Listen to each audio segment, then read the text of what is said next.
So jumping back a bit to when we're talking about Yes, issues with please. C, we kind of got sidetracked. I'm sure it's going to happen a bunch of times. Must be fine. How does Odin go about trying to resolve some of these issues with C? I assume it has a more complete standard library, but Yep. what exactly does the language do? It's loads of little things all put together. This is the thing. This is actually one of the big issues I've had been marketing Odin is that in general, there is no one killer feature. It's just literally Right. an improvement by 1,000 little things. And it's gone step by step how to improve those for what someone, and also try and still feel like C. Weirdly enough, what I kind of, when I started Odin, is I didn't have a start with like something exactly like C and then try and prove that. I kind of started from Pascal. Okay. Okay. Which sounds confusing to people. Like, what do you mean? I'm like, things, but you don't see begin and end anywhere nowadays. It's just curly braces. So, but when many people see Odin, they may go, "Well, it looks very similar to Go," and they go, "Yeah, it looks a bit like Go." Well, part of that reason is Go is actually a Pascal as well in disguise, and it's not a surprise because one of the main designers is Robert Griesmer. Robert Griesmer's PhD supervisor was Niklaus Viet, the creator of Pascal. So you can see the lineage of all those ideas there. You got Rob Pike has also been dealing with those sort of people. You got Ken Thompson. So it's kind of like, look, they've got kind of a Pascal style foundation, plus trying to make it still feel Seal-like. And that's kind of what I've done with Odin. But with Odin, we've gone even further and gone like, okay, well, this is the stuff we do in C. Can we try and map this in a better way and deal with those specific problems? And a lot of also the design that I've come about is also trying to think like, okay, what are the problems that people actually have? Can we then try and solve those specific problems? Rather than trying to think of a generalized one, like, okay, here's one kind of feature in a language which could solve multiple of them. Not very great, but multiple. Like, but Odin's more like, right, is that a common problem? Right, give that a good solution. That common problem? Yep, give that a good solution. And then see if there is an overlap. And then, but if not, just keep them separate. So Odin's design is very, in that sense, conservative. It is not trying to come up with new ideas. It's trying to say, look, we've got known problems with known solutions, know things how actually work, and then try and make all of that coherent, cohesive, and consistent within the language itself.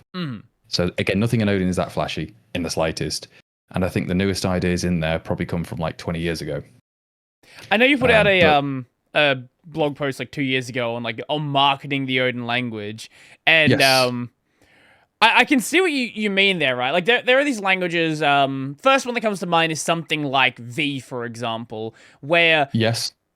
there's this specific thing it is marketed for, and the problem with marketing a feature is that for the people that want to be critical of a language, that is kind of the stick to beat it with, right? And this comes up a lot with Rust when people talk, you know, even though memory safety is not like, for anyone who's, memory safety is not a unique thing to Rust at all, not even remotely. But because it is something that often gets talked about around Rust, it's something directly mentioned on like the Rust website. When anything is not the definition the person looking at the project has for that feature, that's immediately a point to criticize it on. Oh, yeah. And again, taking Rust as an example, Rust's, I won't say it's unique. I always call it, say the word novel, right? Its approach to memory safety. Oh, sure, its approach is, yeah, time. novel, yeah, absolutely. Its approach, it's a compile time approach to memory safety, rather than most languages use like garbage collection and such. This is now doing it compile time. So it has both spatial, which is like out of bounds and stuff, temporal, which is then clearly over time, different types of memory safety. And then it can prove that at compile time. That's kind of the aspect of Rust. And not just that, it's also a compiled language. So people like Rust for that particular purpose. And if you need that kind of thing, then Rust is probably a very good language. I'm not saying it's great, because I have many other gripes about Rust. But that general idea, good. But now my thing I'm going to annoy a lot of Rust programmers with is most people don't need that level of memory safety at all for most of their programs. So if you don't actually need it, maybe you need maybe some other language is a better option for you. It could be Odin, could be any other language. I don't particularly care. Whatever your problem is, that's the language you should try and find the language that's right for your problem set. Yeah, that right there is a really important point. People get really defensive about languages and they want to turn it into like this team match thing. And I kind of get it when you're talking about languages which serve a very similar function.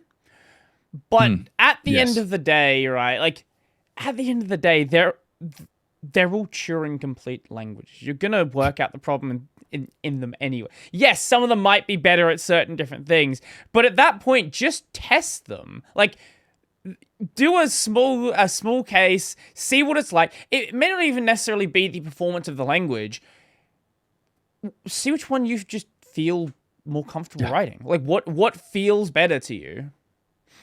Yeah, I always recommend that to people. I always say, like, oh, why should I use Odin? I'm like, well, give it a go for a little while to see if it meets your needs. If not, try some other languages out, because you may actually find out that, oh, I've tried Odin, didn't like it, but then I tried the others and went, actually, I didn't like them even more. So, or it might be the other way around, or it might be literally, you loved Odin and it's great. But I think for a lot of people is, when I say try something smaller, I mean, you've got to probably properly try a language, try and make a little project in it for over a week. Don't just try it for a couple hours, because sometimes it just takes a while to get into that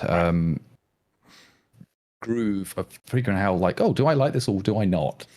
But if there are languages out there that are in your niche, whatever it's like, if you're looking at, I'm going to say my age now, but Python, Ruby, like, okay, I don't like, it's fine. You know what I mean? Like, they're just like, they're always back in the day, like 20 years ago. I'm not that old actually, by the way, but it's just, I remember when I first started programming this, I remember seeing all the stuff. And they were like similar niches, because you can make website backends with them, and they're both scripting languages and very object oriented. And it's like, well, just choose one and see if you like it, and try the other one and see if you like it. And then there you go, problem solved. It's not a religion, for goodness sake. Yeah. But many people treat it like one, and please don't. I think it's because of like how much investment it takes to like learn, especially learning your first language, right? Like once you've learned one, learning additional ones after that is, unless it's some like weird, I'm talking about Haskell programmers. Unless it's something like Haskell, something fundamentally different from a model you already know. For the most part, it's a pretty easy thing to jump between language and language. Syntax might be weird. Yeah, it might be weird.